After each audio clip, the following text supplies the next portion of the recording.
അസ്സലാമു അലൈക്കും വറഹ്മത്തുള്ളാഹി വബറകാതുഹു. ബിസ്മില്ലാഹിർ റഹ്മാനിർ റഹീം. അൽഹംദുലില്ലാഹി റബ്ബിൽ ആലമീൻ. സ്വല്ലല്ലാഹു വസ്സലാമു അലാ അഷ്റഫിൽ മുർസലീൻ വഅലാ ആലിഹി വസഹ്ബിഹി. അഭിനന്ദ അധ്യക്ഷൻ Yusuf Haji, 2-ാം mile unit president, ആദരണീയനായ എംപിയും ഇന്ത്യൻ യൂണിയൻ മുസ്ലിം ലീഗിൻ്റെ കരുത്തനായ നേതാവുമായ ജനാബ് നവാസ് ഖനി MP അവർകൾ, പ്രിയപ്പെട്ട സൗദി UAE നാഷണൽ KMCCയുടെ ജനറൽ സെക്രട്ടറി പ്രിയപ്പെട്ട PK Anwar Naha Sahib,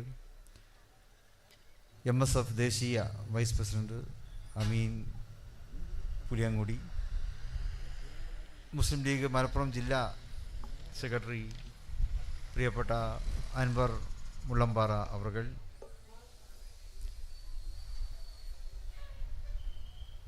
district Muslim League president ആദരണീയനായ K ബാപ്പു ഹാജി സാഹിബ് അവർകളെ, ഹനീഫ ഒട്ടക്കാലരി തുടങ്ങി വേദിയിൽ ഉപേക്ഷിതരായിട്ടുള്ള നീലഗിരി, അതുപോലെ തന്നെ ഗൂഡല്ലൂർ താലൂക്ക് മുസ്ലിം ലീഗിൻ്റെയും പോഷക സംഘടനകളുടെയുമെല്ലാം കരുത്തരായ നേതാക്കളെ, പ്രിയപ്പെട്ട സഹോദരി സഹോദരന്മാർ, 1-ാം മൈൽ 2-ാം മൈൽ ഇന്ത്യൻ യൂണിയൻ മുസ്ലിം ലീഗിൻ്റെ ഓഫീസ് കെട്ടിടമാണ് ഏതാനും നിമിഷങ്ങൾക്ക് മുമ്പ് ഇവിടെ ഉദ്ഘാടനം ചെയ്യപ്പെട്ടത്.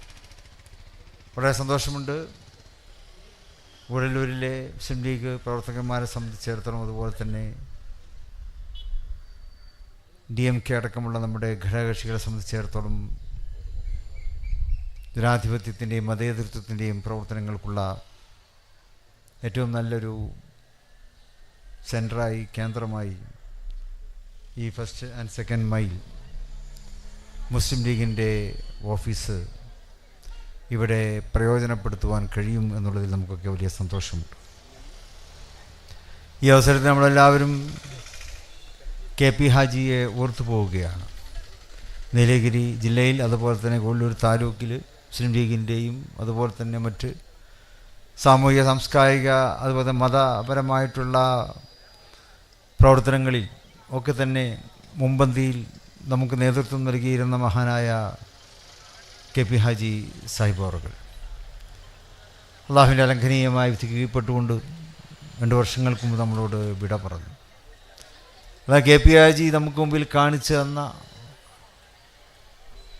വിശാലമായ വഴികൾ മുസ്ലിം ലീഗിനെ കെട്ടിപ്പടുക്കുന്നതിലും അതുപോലെ തന്നെ ഇവിടുത്തെ അനാഥ സംരക്ഷണത്തിലും മറ്റ് ദീനീയായ കാര്യങ്ങളിലുമൊക്കെ അദ്ദേഹം കാണിച്ചു തന്ന വലിയ മാതൃക നമ്മുടെ മുമ്പിലുണ്ട്.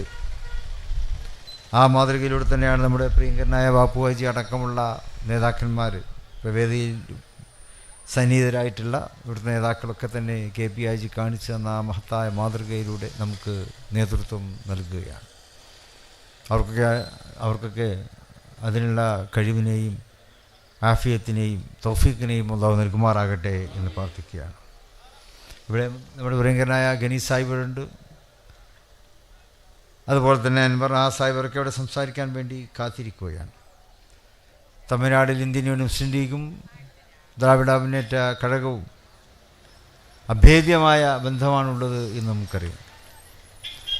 മഹാനായ മുഖ്യമന്ത്രി സ്റ്റാലിൻ്റെ നേതൃത്വത്തിൽ തമിഴ്നാട് പുരോഗതിയുടെയും മുന്നേറ്റത്തിൻ്റെയും പാതയിലൂടെ കുതിച്ചുകൊണ്ടിരിക്കുന്നു എന്നുള്ളതിൽ അയൽനാട്ടുകാരായ ഞങ്ങൾക്കും കേരളീയർക്കും വലിയ സന്തോഷം. തമിഴ്നാട് മുഖ്യമന്ത്രി ജനാധിപത്യത്തിൻ്റെയും മതേതരത്വത്തിൻ്റെയും മതസൗഹാർദ്ദത്തിൻ്റെയും ഉജ്ജ്വലനായ പോരാളിയായിട്ടാണ് ഇപ്പോൾ ദേശീയ രാഷ്ട്രീയത്തിൽ അദ്ദേഹം അറിയപ്പെടുന്നത്. ഇപ്പോൾ സമീപകാലത്തായി അദ്ദേഹത്തിൻ്റെ ചടുലമായ നീക്കങ്ങൾ വളരെ ശ്രദ്ധേയമായി. ഫാസിസ്റ്റുകൾക്കെതിരെ ശക്തമായി അദ്ദേഹം നിലകൊള്ളുകയാണ്. ഭാഷയുടെ പേരിൽ, മതങ്ങളുടെ പേരിൽ, ജാതിയുടെ പേരിൽ, ഭക്ഷണ രീതിയുടെ പേരിൽ അകൽച്ചയും വിദ്വേഷവും വളർത്തിക്കൊണ്ടിരിക്കുന്ന കേന്ദ്ര ഭരണകൂടം, കേന്ദ്രത്തിൻ്റെ അത്തരം ദുർഘടമായിട്ടുള്ള നയങ്ങൾക്കെതിരെ പ്രിയങ്കരനായ സ്റ്റാലിൻജി അദ്ദേഹത്തിൻ്റെ അഭിപ്രായങ്ങൾ തുറന്നു പറയുവാൻ തയ്യാറാകുന്നു. ഏക സിവിൽ കോഡിനെതിരെ ശക്തമായ രീതിയിൽ അദ്ദേഹം ചെറുത്തുനിന്നു. പൗരത്വ ബില്ലിനെതിരെ ശക്തമായ രീതിയിൽ അദ്ദേഹം ചെറുത്തുനിന്നു. മോദി ഗവൺമെൻറ്റിൻ്റെ ജനവിരുദ്ധമായിട്ടുള്ള ഒരുപാട് നയങ്ങൾക്കെതിരെ ശക്തമായ രീതിയിൽ അതിനൊക്കെ നിലകൊണ്ടുകൊണ്ട് രാജ്യത്തിൻ്റെ തന്നെ മതേതരത്വത്തിനും മതസൗഹാർദ്ദത്തിനും രാജ്യത്തിൻ്റെ ബഹുസ്വരതയുടെ കെട്ടുറപ്പിനും വേണ്ടി തമിഴ്നാട് CM സ്റ്റാലിൻ നൽകിക്കൊണ്ടിരിക്കുന്ന നേതൃത്വം, ഈയിടെ അദ്ദേഹം ദേശീയ തലത്തിൽ തന്നെ ഒരു വലിയ മീറ്റിംഗ് വിളിച്ചു ചേർത്തു. കേന്ദ്ര ഗവൺമെൻറ് കൊണ്ടുവരുവാൻ പോകുന്ന ചില നയങ്ങൾ, അതായത് ഡീലിമിറ്റേഷൻ, പാർലമെൻറ്റ് കോൺസ്റ്റിറ്റ്യുവൻസികളുടെ ഡീലിമിറ്റേഷൻസ് അത് കൊണ്ടുവരുവാൻ ശ്രമിക്കുകയാണ്. അത് വന്നു കഴിഞ്ഞാൽ കേരളവും തമിഴ്നാടും മഹാരാഷ്ട്രയും കർണാടകയും ഒക്കെ ഉൾക്കൊള്ളുന്ന നമ്മുടെ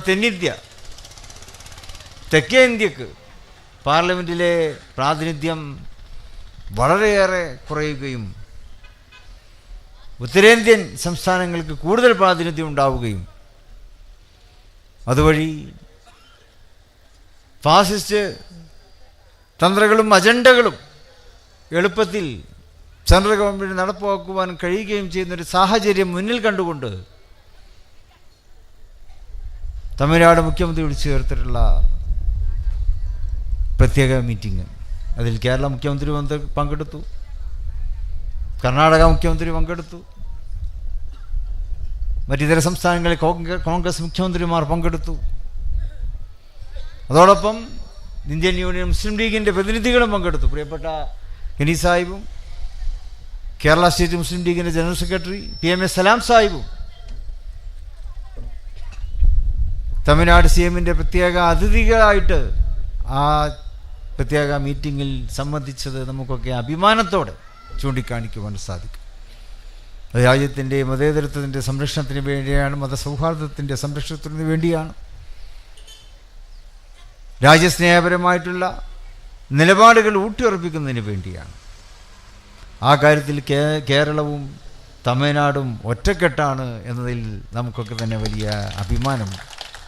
അദ്ദേഹത്തിൻ്റെ കരങ്ങൾക്ക് ശക്തി പകരുക എന്നുള്ളത് തന്നെ. ഇപ്പോൾ നേരത്തെ പത്രക്കാർ പ്രിയപ്പെട്ട കെനി സാഹിബിനോട് വരാനിരിക്കുന്ന തെരഞ്ഞെടുപ്പിനെ കുറിച്ച് ചോദിച്ചു.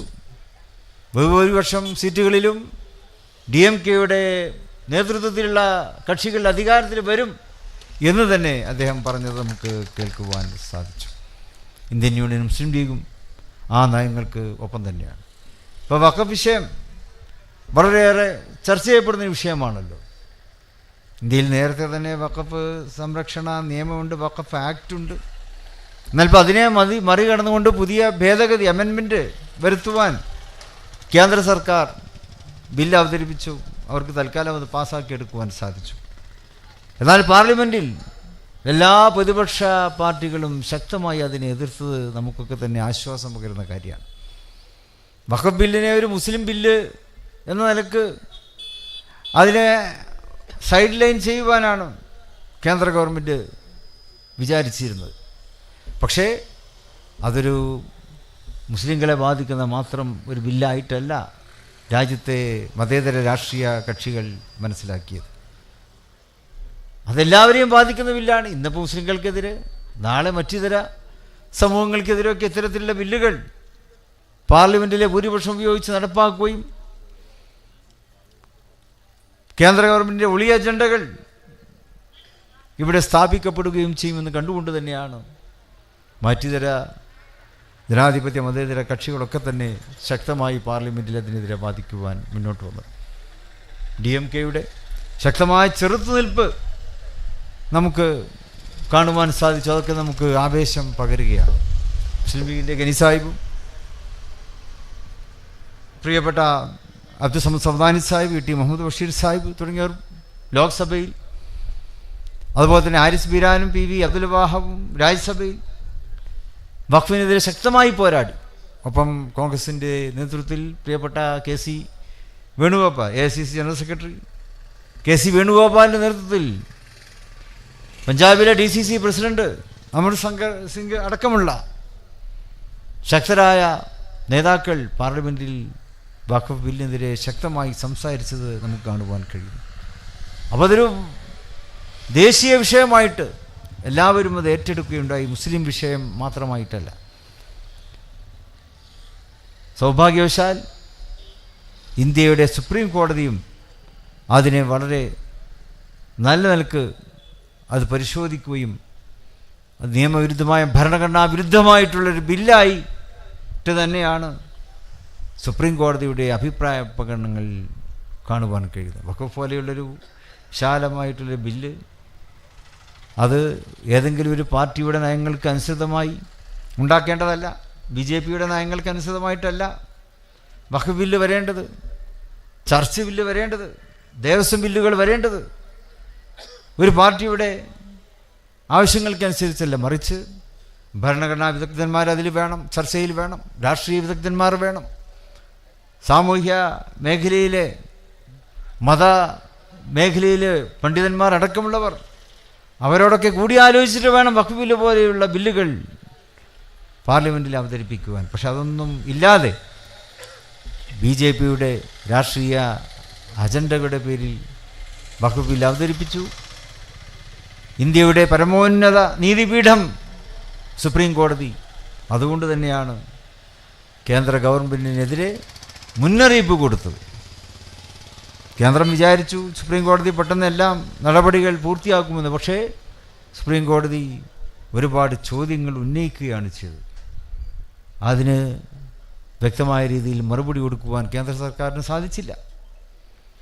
മറിച്ച് അവർ നടപ്പാക്കാൻ പോകുന്ന ചില നിയമങ്ങൾ അത് പിൻവലിക്കുകയും ചെയ്തു എന്നുള്ളതാണ്. വഖഫ് ബില്ലിൽ മുസ്ലിങ്ങളല്ലാത്തവരെയും ഉൾപ്പെടുത്തിക്കൊണ്ട് കമ്മിറ്റി ഉണ്ടാക്കണം എന്ന നിർദ്ദേശമുണ്ടായിരുന്നു. എന്നാൽ സുപ്രീം കോടതി അതിനെതിരെ പരാമർശങ്ങൾ പറഞ്ഞപ്പോൾ അതിൽ നിന്ന് പിൻവാങ്ങാൻ കേന്ദ്ര ഗവൺമെൻറ് തയ്യാറായി.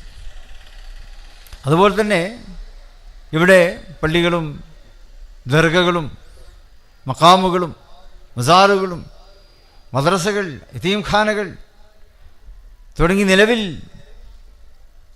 വഖഫ് സ്ഥാപനങ്ങളായി പ്രവർത്തിച്ചു കൊണ്ടിരിക്കുന്നവ അവരതേ നിലക്ക് ആ സ്ഥാപനങ്ങൾക്ക് അതേ നിലക്ക് തന്നെ തുടരണം എന്നും സുപ്രീം കോടതി നിർദ്ദേശം കൊടുത്തു. കേന്ദ്ര ഗവൺമെൻറ് ബില്ല് കൊടുക്കുന്നത് വഖഫ് സ്ഥാപനങ്ങൾക്കെതിരെ കേസുണ്ടാക്കുക, കേസ് കൊടുത്തു കഴിഞ്ഞാൽ പിന്നെ അത് കലക്ടർ ഏറ്റെടുക്കുക, കലക്ടർ ഏറ്റെടുത്തു കഴിഞ്ഞാൽ പിന്നെ അത് വഖഫ് അല്ലാതായി മാറുക. ആ രീതിയിൽ വഖഫ് സ്വത്തുക്കളെ തട്ടിയെടുക്കാനാണ് പ്രധാനമന്ത്രിയും അദ്ദേഹത്തിൻ്റെ കൂട്ടാളികളും ശ്രമിച്ചത്. പക്ഷെ ഇന്ത്യയിലെ പരമോന്നത നീതിപീഠം അവിടെ